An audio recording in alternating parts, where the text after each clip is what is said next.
नमस्कार, दिव्यांगम चैनल पर एक बार फिर आपका स्वागत है। मित्रों, उत्तर प्रदेश सहित 5 राज्यों में हम लोग चुनाव की प्रचार प्रसार की रोज आवाज़ें सुन रहे हैं। यद्यपि रैलीज पे पूरा प्रतिबंध लगा हुआ है, रैली 22 तारीख तक नहीं हो रही है, फिर भी हर प्रत्याशी, हर राजनीतिक पार्टी का प्रतिनिधि लोगों के घरों तक जा करके कुंडियाँ खटखटा रहा है। वही लोग कुंडियाँ खटखटा रहे हैं जो कभी 5 साल तक दिखाई नहीं पड़े। आज उन 5 सालों के बाद दिखाई जो पड़ रहे हैं वो आपके दरवाजे पहुंच रहे हैं, आपके वहाँ पहुंच रहे हैं। उसमें से एक बिंदास और एक युवा और एक जोशीली बेटी से मैं बात आपकी करवाने जा रहा हूँ आज, जो कि एक नया कीर्तिमान स्थापित करना चाहती है, नया आदर्श लेकर के समाज में उतरी हैं। चुनाव के दृष्टि में चुनाव लड़ भी रही हैं और चुनाव में एक मूलभूत परिवर्तन करना चाहिए। तो मिलते हैं हम कायनात सिद्दीकी से। जी हाँ, कायनात सिद्दीकी लखनऊ पश्चिम क्षेत्र से जन अभियान पार्टी की प्रत्याशी हैं और आज मैं उनसे पूछता हूं। तो मिलिए कायनात सिद्दीकी जी से। नमस्कार कायनात जी। नमस्कार सर, मैं कायनात सिद्दीकी। मैं आपको पूछना चाहता हूं कि थोड़ा कायनात की आप तो कायनात बदलने जा रही हैं, तो मैं चाहता हूं कि आप अपने विषय में कुछ थोड़ा सा बताएं। जी, मैं कायनात सिद्दीकी, मैं प्रोफेशनली आर्किटेक्ट हूँ और एक सामाजिक कार्य करती हूँ कायना वेलबिंग ट्रस्ट के थ्रू।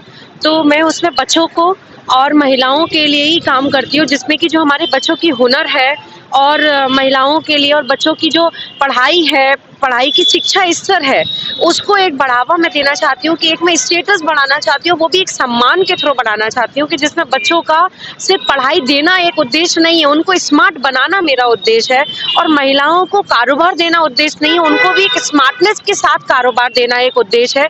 कि जो मैं चाहती हूँ कि एमएनसीज में सिर्फ पढ़े लिखे डिग्री होल्डर्स नहीं आए, हमारी जो निचले स्तर के जो लोगों में कारोबारों में हुनर है वो भी एक एमएनसीज की तरह मैं एक कंपनी जनरेट करना चाहती हूँ जो एक वर्ल्ड क्लास लेवल की हो, जहाँ मेरे सब जो स्लम एरियाज हैं, जो हमारे और जो तबके की और जो निचले तबके स्तर के लोग हैं, वो सब लोग आकर के कारोबार करें और उसका एक मजा ले कि वो उसमें कारोबार करने में मजा क्या आता है।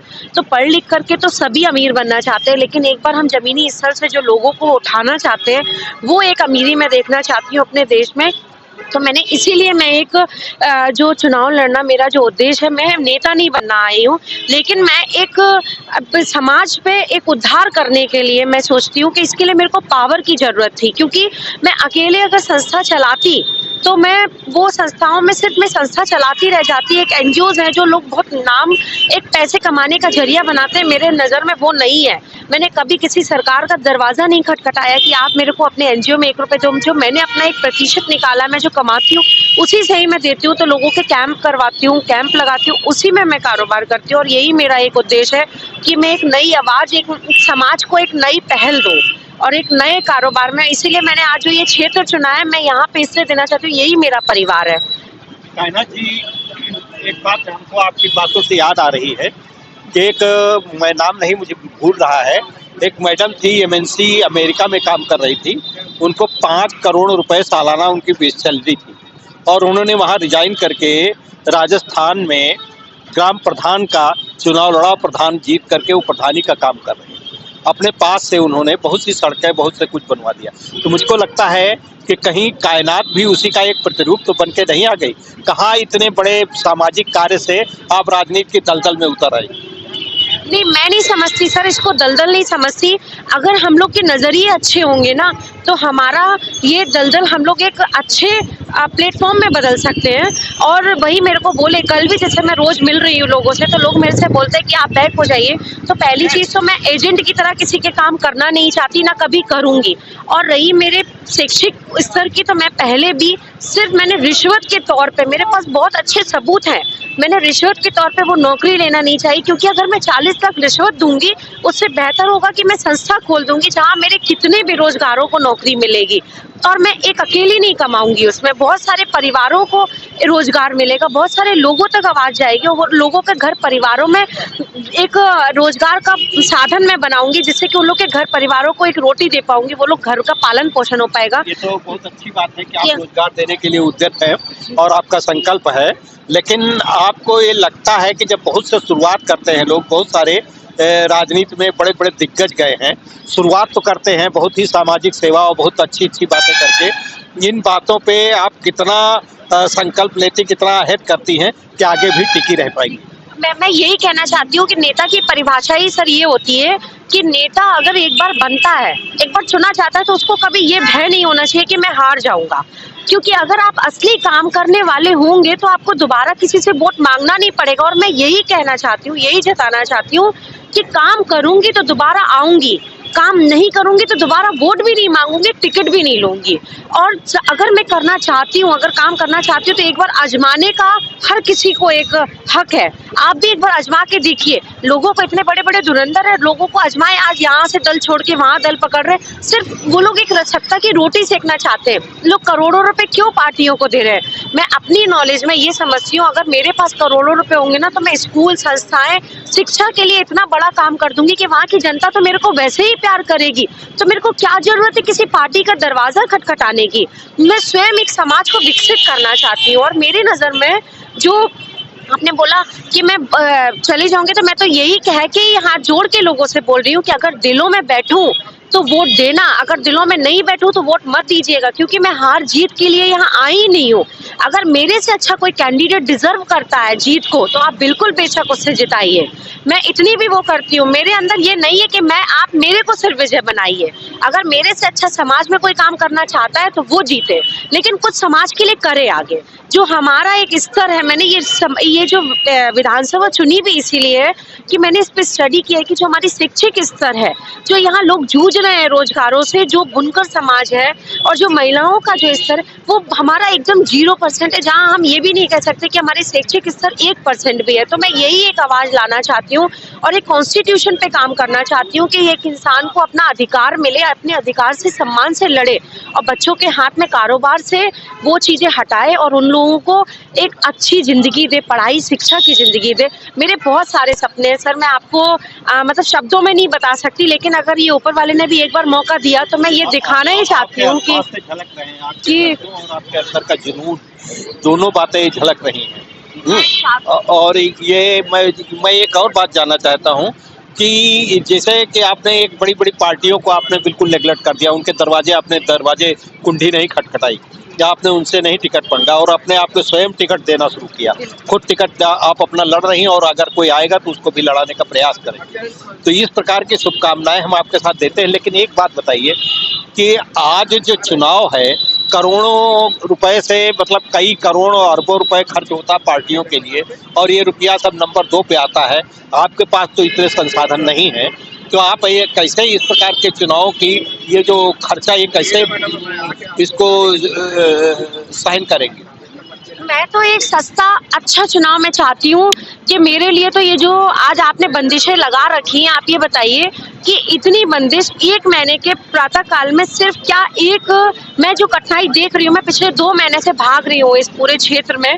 मैं चाहती हूँ कि पूरे 4 लाख 4.5 लाख जो मेरी आवाम है, वो एक बार रूबरू हो कायनात सिद्दीकी से कि मैं हूँ क्या, तब वो जाने पहचाने, तब मेरे को वोट दे। और रही पार्टियों की करोड़ों की बात, तो ना मेरे पास करोड़ों है, ना मैं टिकट खरीदूंगी, ना मैं वोट खरीदूंगी, ना मैं किसी को दारू परोसूंगी, ना मैं, अगर मैं परोसूंगी तो शिक्षा परोसूंगी।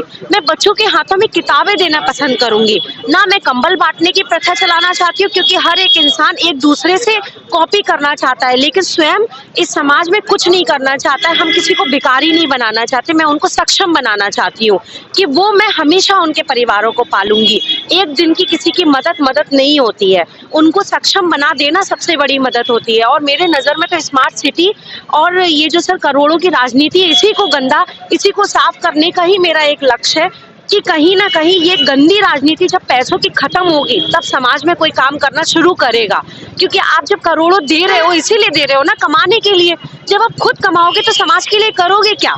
वो तो कुछ भी नहीं करोगे, क्योंकि आप तो दे ही इसीलिए रहे हो ना कि हम कमाएंगे। तो जब मैं करोड़ों दूंगी नहीं, तो मैं करोड़ों भरूंगी नहीं अपनी झोली में। एक बात आपने और समाज में देखा होगा, हर वर्ग की बहुत सी बातें होती हैं, गरीबों की बातें होती हैं, मजलूमों की बातें होती हैं, महिलाओं की बातें होती हैं, लेकिन दिव्यांग, विकलांग समाज से कहीं दूर हो गया। समाज का मुद्दा आज दिव्यांग नहीं बना। किसी भी राजनीतिक पार्टी ने दिव्यांग के लिए कभी कोई बात नहीं करता। आपको बहुत सी जगहों पे दिव्यांग भीख मांगते मिल जाएंगे, दिव्यांग कहीं पर टहलते मिल जाएंगे, कुछ नहीं कर पा रहे, उनको आने जाने का साधन कमी है, घर पे जाड़े में ठिठुर रहे, उनके लिए कुछ नहीं हो रहा। क्या आपके कहीं संकल्पों में ये मुद्दा आपसे भी तो नहीं हट गया? नहीं, ऐसा नहीं है सर। मैं यही समाज की एकत्रता तो कोई तो मैं बटोरना चाहती हूँ कि हमारे समाज में किसी को भी एक निचले स्तर पे देखा ही ना जाए, किसी को इग्नोर नहीं किया जाए। हम लोगों की सबकी एक ऐसी लय होनी चाहिए जहाँ सबको समांतर एक दर्जा मिलना चाहिए कि जो है व्यक्ति तो सबको ही, हर ही एक इंसान है ना। तो अब जैसे स्मार्ट सिटी का मैं आपको बता रही हूँ कि जो मेरी स्मार्ट सिटी की परिभाषा है सर, मेरी स्मार्ट सिटी की परिभाषा पहली चीज पहले नंबर पर ये आती है, जब हम दिव्यांग हो, बच्चे हों, गरीब हों, महिलाएं, उस सबको एक नज़र से देखेंगे, तब हम लोग वो करेंगे।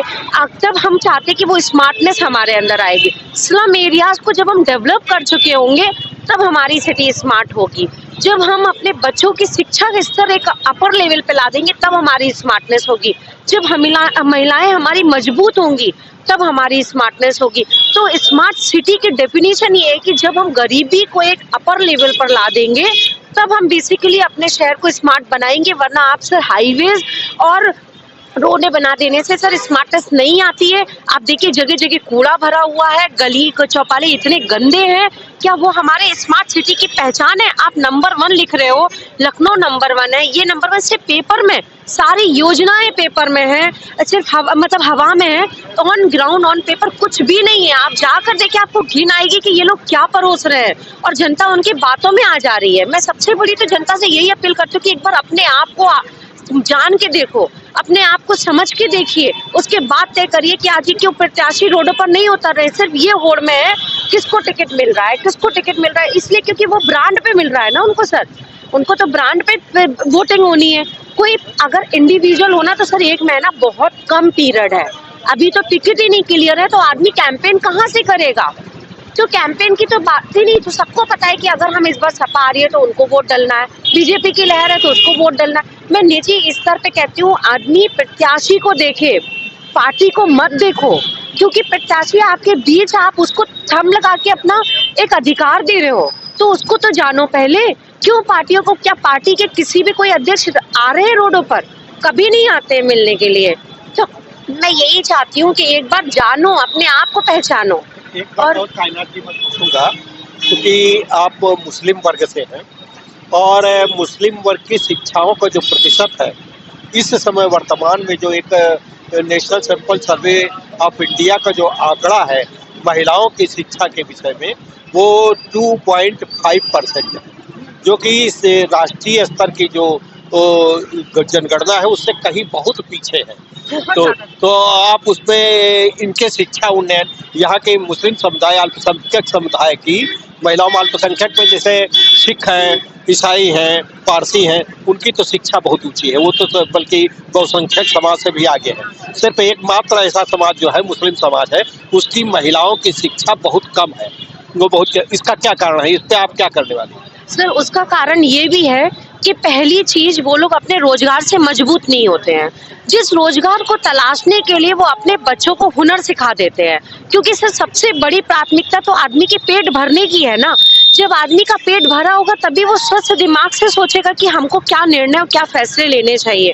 जब उसके घर में पर्याप्त रोजगार होगा, पर्याप्त पैसा होगा, वो तभी तो स्कूलों में भेज पाएगा। क्योंकि आप ये बताइए, सरकारी स्कूलों, सरकारी अस्पतालों, KGME हो गया, PGI हो गया, क्या इसका लुत्फ एक आम आदमी उठा पा रहा है? कोई नहीं उठा पा रहा है। तो ऐसे स्कूल, ऐसे आप स्वास्थ्य पे भी कोई काम नहीं कर रहा है। तो कुछ नहीं सर, सिर्फ वो कार्ड बन रहे हैं, लोगों का कुछ नहीं हो रहा है। वो सिर्फ आदमी को लुभाने के लिए सिर्फ एक लॉलीपॉप्स बटोरे दिए जा रहे हैं, ऑन ग्राउंड कोई भी काम नहीं हो रहा है। जितनी योजनाएं 40 लाख की, 50 लाख की, सब जीरो है। मैंने खुद से इस पे स्टडी की है, मैंने खुद जाके इस पे सर्वे किया है कि रोजगार के लिए बोलते हैं कि 40 लाख तक के लिए आपको GST की जरूरत नहीं है, RBI में ऐसा कोई नॉर्म्स ही नहीं है। तो ये लोग बड़े बड़े मंचों से इतनी बड़ी बड़ी बातें कर देते हैं और आम जनता को कितना बेवकूफ बना रहे हैं इस टाइम। मैं नहीं समझती कभी इतना बेवकूफ जनता हमारी बनी होगी। और मैं अभी भी यही बोलना चाहती हूँ कि जो हमारी जो रोजगार की, जो हम बता रहे हैं कि शिक्षा का स्तर जो सर, वो वाकई में सर इतना है कि 0% हम लोग उसको देखते हैं।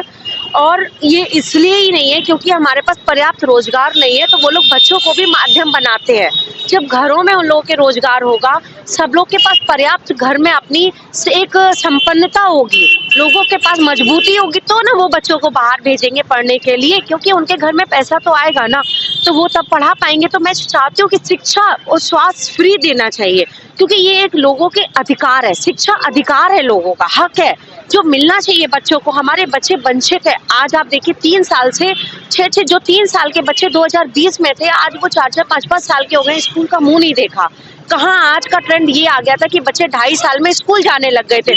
तो मैं ये, अगर आप जीत जाएंगी तो आप क्या करेंगे इस पर? सर मेरी पहली प्राथमिकता ये है कि मैं ये करना चाहती हूँ जो मैंने शिक्षा के लिए जोड़ा हुआ है, और मैं जीतती हूँ या हारती हूँ तब भी मैं करूंगी।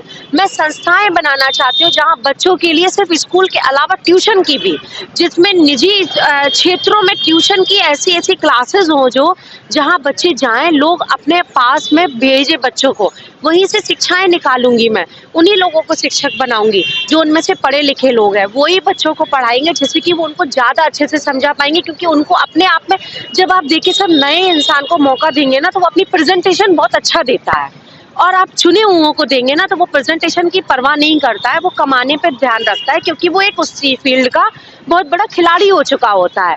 तो हमने पैसे कमाना नहीं सीखा अभी सर, मेरे पास पैसा नहीं है, लेकिन मैं जनता को जीतना चाहती हूँ, उनके दिलों में राज करना चाहती हूँ। और बच्चों के लिए मैं स्कूल खोलूंगी, क्षेत्रीय पे स्कूल खोलूंगी, जहाँ बच्चे हमारी फ्री शिक्षा पाएं, वहाँ पढ़ें और जाए, वहाँ से बहुत कुछ सीखे। ऐसे ही टैलेंट के लिए भी मैं लड़कियों के लिए, महिलाओं के लिए, रोजगार के लिए संस्थाएं खोलना चाहती हूँ, जहाँ पर लड़कियों को, जिनको जो भी हुनर आता है, सिलाई हो गया, कढ़ाई हो गया, मेहंदी का हो गया। अभी भी मैं बता रही हूँ सर, मेरे को संस्था थी, तो ये जो चुनाव आ गया है इसमें मैंने इसको रोक रखा है। मैं एक वर्कशॉप बनाने जा रही हूँ जहाँ मेरी लड़कियाँ उसमें काम करेंगी। जो बुटीक में कहीं ना कहीं सिलते तो पीछे वर्कर ही है ना, लेकिन उचित दाम उन लोग को नहीं मिलता है, लोग बुटीक बना के बैठ जा रहे हैं और उसमें ज्यादा पैसे कमा रहे हैं। तो जब रोजगार में लेबर को उचित दाम मिलने लगेगा ना सर, तो उस दिन बेरोजगारी और एक स्टेटस बहुत हाई हो जाएगा। तो जो मार्जिन मनी है वो उसका फासला कम कर दिया जाए। जैसे मैंने अभी कैंप किया था सर, मेहंदी का कैंप किया था, उसमें 20 लड़कियों को रोजगार दिया था। उन 20 लड़कियों में मेरे वॉलंटियर्स भी थे, लड़कियां काम भी कर रही थी। तो पहले दिन लड़कियों के हाथ कांप रहे थे और लोग सजेशंस मेरे को ये दे रहे थे कि बहुत एक्सपर्ट हो। तो मेहंदी लगाना सिर्फ 8 दिन में ही तो छूट जाती है ना, एक बार कभी हुनर को हम लोग आजमा के देखें, उनका मनोबल बढ़ा था। तो मैंने उनसे मेहंदी लगवाई, पहले दिन उनके हाथ कांप रहे थे, दूसरे दिन उनके हाथ नहीं कांप रहे, तो उनमें कॉन्फिडेंस आ गया था। वहीं लोगों ने मेरे को पंडाल लगाने को मना किया कि आप कैनोपी मत लगाइए, ऐसे ही बिठा दीजिए। मैं बिठा लूंगी तो कैनोपी के अंदर, क्योंकि वो सम्मान है उनका, एक आई कार्ड बिठाल के। तो मैं सम्मान लेना चाहती हूँ, ये उनको मेहंदी वाली नहीं बनाना चाहती हूँ, मैं उनको प्रोफेशनल्स बनाना चाहती हूँ। तो मेरा यही एक पहल है, मैं इसीलिए ही सिर्फ इसमें उतरी हूँ सर। मेरा नेता नहीं बनना मेरे को, लेकिन मेरे को अपने समाज को बहुत बड़ा स्टेटस देना है। और अगर ये ऊपर वाले ने या इस हमारी आवाम ने मेरे को एक बार मौका दिया, तो सर मैं 171 का एक बहुत बड़ा एग्जाम्पल क्रिएट करना चाहती हूँ। लोग इस प्रदेश में तो क्या, लोग देश विदेश से देखने आए कि मेरी आवाम में खुशी है। मैं बड़ा बोल नहीं बोल रही, लेकिन कोई भूखा उठा होगा, लेकिन भूखा सोएगा नहीं मेरे राज में, भूखा सोने नहीं दूंगी किसी को। लेकिन कायनात कह रही है कि वो नेता नहीं बनेगी, लेकिन जो लीड करे, जो समाज को सुधार करे, जो समाज को आगे बढ़ाए, वो तो अपने आप ही लीडर हो जाता है। तो लीडर बनना चाहती हूँ, मैं लीडर बनना चाहती हूँ। लीडर में भी सर एक जो नेताजी और प्रॉपर जो हम उसका आइडेंटिफाइड, मैं एक आइडल, मैं लोगों के लिए इंस्पिरेशन बनना चाहती हूँ कि लोग आगे बढ़े और मेरे को देख के ही समाज में काम करें। मैं वो लीडर बनना चाहती हूँ कि उनके लिए एक मेरे को पावर चाहिए, जो काम करने के लिए पावर चाहिए, मेरे को अपने लिए पावर नहीं चाहिए। मैं थोड़े से संवेदनशील प्रश्न पूछ रहा हूँ। आजकल सांप्रदायिक असहिष्णुता बहुत बढ़ी। कुछ लोग कहते हैं, हिंदू लोग कहते हैं कि मुस्लिम लोग बहुत उन्मादी हो रहे हैं, कुछ मुस्लिम लोग कहते हैं कि हिंदू का आरएसएस वगैरह वगैरह वगैरह, ये सब लोग बड़े उन्मादी बन रहे हैं। इसी में एक नाम आता है, एक राजनीतिक पार्टी का नाम आता है ओवैसी साहब। आजकल ओवैसी साहब के तो पूरे लाइमलाइट में भाषण आते हैं जब कहीं बोल देते हैं। तो क्या इससे कुछ सामाजिक तनाव नहीं बढ़ रहा है? नहीं, तो वही तो मैं बता रही हूँ सर, यही तो मेन एजेंटों का काम क्या है। एजेंटों का काम तो यही है। अगर मैं जो कैंपेन आज कर रही हूँ सर, मैं 4 बाउंसर लेके नहीं चल रही हूँ, मैं 4 दिखावे की भीड़ लेके नहीं चल रही हूँ, क्योंकि काम तो मेरे को करना है ना, मेरी भीड़ को तो नहीं करना है। तो मैं दिखावे की उस आवाम को डराना, भय पैदा करना, तो ये तो मेन राजनेताओं का काम है। वो यही तो चाहते हैं कि जनता आपस में लड़े और हम उसकी सियासी रोटियां सेकें, यही तो वो लोग चाह रहे हैं और इसमें कामयाब भी हो रहे हैं, कहीं ना कहीं बहुत हद तक कामयाब हो रहे हैं, क्योंकि लोगों का माइंड वॉश करना तो कोई उन्हीं से सीखे ना। सपा कहती कि ओबीसी बीजेपी के एजेंट है और बीजेपी कहती कि सपा के एजेंट है? तो इसमें आप उनको कहा किसका एजेंट मान रहे हैं? मैं तो ये चाहती हूँ कि वो, ये तो खैर वो बेहतर जानते होंगे कि वो किसके एजेंट हैं, लेकिन जो वो एक समाज के उस पे काम करते हैं बेबाकी से, वो मेरे को उस पे उसका स्तर नहीं अच्छा लगता। कहीं ना कहीं वो खुद भी अपने अंदर दिखाते हैं कि हम किसी के लिए काम करते हैं, एक समुदाय के लिए। मैं भी हूँ, मैं भी एक मुस्लिम महिला हूँ, तो मैं किसी एक समाज को सपोर्ट करने नहीं निकली हूँ। मेरे लिए महिलाएं मतलब मेरा सारा समाज एक है, बच्चों का, क्योंकि शिक्षा से सबके लिए एक है, किसी एक के लिए बटी हुई नहीं है। तो मैं वो शिक्षा नहीं देना चाहती बच्चों को जो बटी हुई हो। शिक्षा सबके लिए बराबर है, मेरे लिए हिंदू मुस्लिम सिख ईसाई सब बराबर है, और मैं सबको गले लगाना चाहती हूँ, सारे बच्चों को, क्योंकि बच्चों की प्रथा तो वहीं से शुरू होती है ना, हमारी एकता तो बच्चों से ही शुरू होती है। जब हम बच्चों में एकता परोसेंगे तभी तो हम बड़े होकर एकता करेंगे। तो मैं किसी समाज को बांटना नहीं चाहती, और मैं जनता से अपील करूंगी कि प्लीज इन लोगों की बातों में कभी मत आइए, क्योंकि ये आप लोग के लिए कुछ नहीं करना चाहते हैं। अगर ओवैसी जी चाहते तो बहुत अच्छी अच्छी हम लोग की संस्थाएं खुलवा देते। महिलाएं क्यों इतना परेशान है, क्यों बच्चे जूझ रहे हैं, सिर्फ अपनी कैंपेन और चुनाव ही लड़ाना मकसद क्यों रहता है? इंसान का काम करे ना, काम करने के लिए भी तो करे। तो मैं एजेंट किसी की बनना नहीं चाहती हूँ, ना मैं अपना जमीर बेचूंगी, ना मैं खरीदूंगी ना बेचूंगी सर, ना मैं जनता को खरीदूंगी ना मैं खुद बिकूंगी। कि मैं जनता से प्यार पाना चाहती हूँ और उनके दिलों में बैठना चाहती हूँ। और आज आप जैसे इतनी मतलब बुजुर्ग हैं और आपने मेरी बात को समझाया, तो मैं चाहती हूँ कि हर इंसान समझेगा और एक बार नए युवक तो जरूर समझे कि जो हम लोग एक गंदा भारत और एक बुरा भारत जो हम बनाने जा रहे हैं उसको ना बनाए, एक नया युवा भारत बनाए। ये और आखिरी प्रश्न थोड़ा सा है, ये अंतिम ही प्रश्न है कि युवाओं और विशेषकर महिलाओं का इस समय यौन शोषण बहुत हो रहा है और उनका समाज में चाहे किसी भी उसको ये यौन शोषण वाली बात को हम किसी भी धर्म या किसी जाति, इसमें सब पूरी एकता रहती है, इसमें कोई धर्म और जात नहीं बटे हैं। हाँ, उसमें तो इसमें महिलाओं के जागरण की आवश्यकता है या पुरुषों को समझाने की आवश्यकता है? सामाजिक इसमें कैसे परिवर्तन लाया जा सकता है? सर पहली चीज तो मैं बताऊं, जब हम लोग का चुनावी माहौल होता है और जब ये घटनाएं होती हैं, तो कभी कभी ये घटनाएं जो मैंने अपने स्तर पे जो पढ़ा है, वो घटनाएं एक दूसरे को नीचा दिखाने के लिए भी होती हैं। और रही बात अगर जो जेन्युइन घटना हो जा रही है, तो उस घटना में मैं कहीं ना कहीं एक औरत को भी ये समझाना चाहती हूँ कि प्लीज अपने अंदर एक इतना बड़ा बदलाव लाइए कि जैसे मैं एक औरत हूँ, मेरे को लोग बोल रहे हैं कि आप राजनीति में आ रही हो तो ये बहुत गंदगी है। मैं अगर साफ हूँ ना, तो सर दुनिया कोई किसी की हिम्मत नहीं है कि वो मेरे को गंदा कर दे। तो मैं कहना चाहती हूँ कि अगर हम खुद जागरूक हैं तो कोई दूसरा उंगली तो उठाना बहुत दूर की, उंगली छुलाना तो बहुत दूर की बात है, उठाने पर भी 10 बार सोचेगा। तो महिलाओं के लिए क्या संदेश है? मेरा यही संदेश है कि आप लोग खुद जागरूक होइए, अपनी सेफ्टी अपने हाथों से करिए। जब हम खुद अपने आप को सिक्योर करेंगे ना, तो कोई हमको छू भी नहीं सकेगा और ये घटनाएं अपने आप खत्म हो जाएंगी। और आदमी के लिए तो इतना जागरूकता चल रहा है इन सब चीजों के लिए, तो वो तो है हम लोग अपने बच्चों को, अपने महिलाओं को इतनी अच्छी शिक्षा दें, इतने अच्छे स्तर पे हम लोग सोचना शुरू करें कि हम लोग को इन सब चीजों को देखने को ही नहीं मिलेंगी। जब हम खुद एक सर संयम को और हम एक अच्छे रास्ते पर चलेंगे ना, तो सर कोई आपको गलत नहीं करेगा। ये मैंने अपना एक्सपीरियंस किया है। और आज मैं जैसे आवाम के मैं खुला बिंदास घूमती हूँ, क्योंकि मेरी आवाम जिससे आप वोट मांगने जा रहे हो वो मेरी खिलाफत करेगी, वो मेरे को उससे डर है। क्यों ये चाक चौबंद की जाती है जब मंत्री आते हैं? आप लोग क्यों करोड़ों रुपए चाक चौबंद में खर्च करते हो? उसको डेवलप कर दो ना, हमेशा के लिए डेवलप कर दो। तब आप सख्त नियम बना दीजिए कि हमारी जनता को ये नियम लागू होता है कि इसको आपने गंदा किया तो आपके ऊपर जुर्माना होगा। तो वो आपका एक स्टेटस बढ़ गया। आपको ये बार बार 4-4, 10-10 करोड़ पे खर्च करने की आवश्यकता नहीं पड़ेगी। और यही में जो ये यौन शोषण वगैरह है, तो ये सर ये इसमें कहीं ना कहीं राजनीतिक बहुत बड़ा इंटरेस्ट होता है, सामाजिक बहुत ज्यादा होता है। और ये सामाजिक में मैं आदमियों से भी एक अपील करना चाहती हूँ कि हर औरत को, हर बच्चों को अपने बच्चों की अपनी महिलाओं की अपनी बहन माँ के समान देखेंगे तो ये कभी विचार नहीं आएगा। और सबसे बड़ी इसमें जो कमी है सर, वो शिक्षक की कमी है। शिक्षा ही एक गोल जो आकर्षण का केंद्र वो वही है, क्योंकि जब विकसित होगा आदमी तो वो ये सोचेगा ही नहीं। क्योंकि मैं एक चोरी पे ही आपको एक बहुत बड़ा एग्जाम्पल मतलब दे रही हूँ कि चोरी आदमी क्यों करता है, कोई मजबूरी उसकी कराता है चोरी। अगर उसके पास संपन्नता होगी तो वो चोरी नहीं करेगा। तो जैसे कि जो फ्री लाइट का है या कुछ है, जब हम लोग इतने बड़े अधिकारी, या मैं आज एक सामान्य इंसान हूँ, कल के दिन एक एमएलए बन जाती हूँ, तो मेरे को कोई आवश्यकता नहीं है कि 4000 यूनिट आप फ्री दें। क्यों, वो हम 10 घरों में दे सकते हैं ना।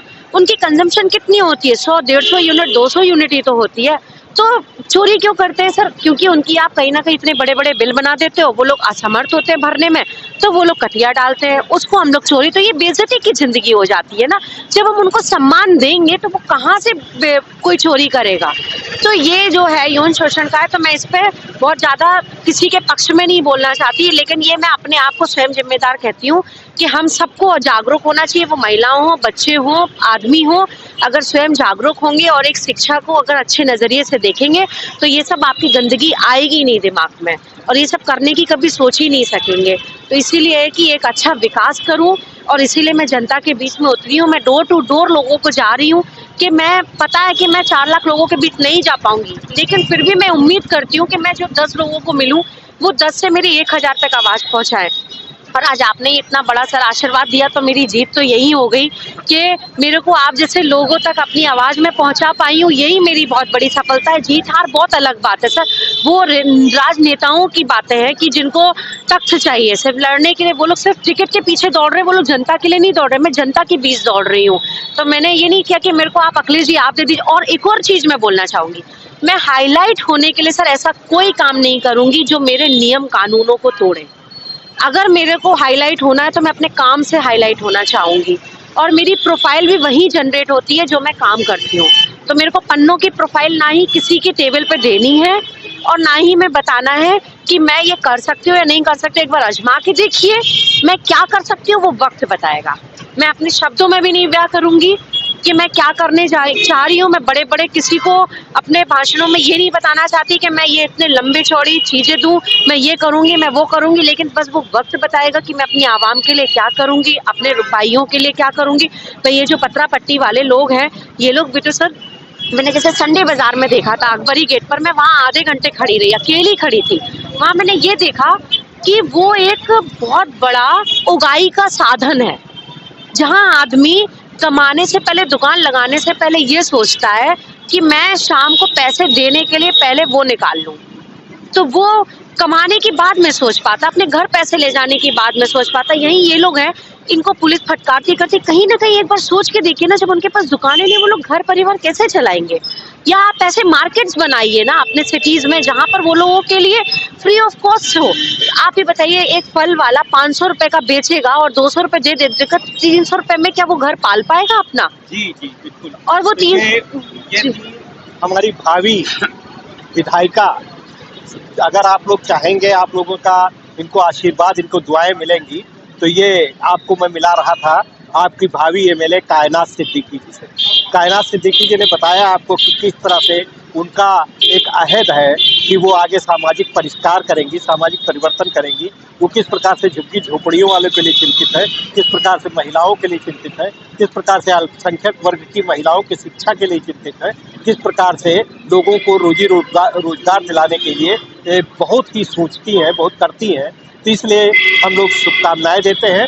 तो मित्रों, मिलते हैं फिर किसी अगले आपसे राजनीतिक प्रत्याशी से, आपकी बात कराएंगे, आपसे संपर्क करवाएंगे। तब तक के आज जिनका आपने बात सुना है, जिनकी बात सुनी है, उनको आप आशीर्वाद दें और इनको भरपूर मतों से जिताने का प्रयास करें। यही शुभकामनाओं के साथ नमस्कार। नमस्कार सर, नमस्कार। आपका बहुत बहुत धन्यवाद, आपने मेरे को ये टाइम दिया।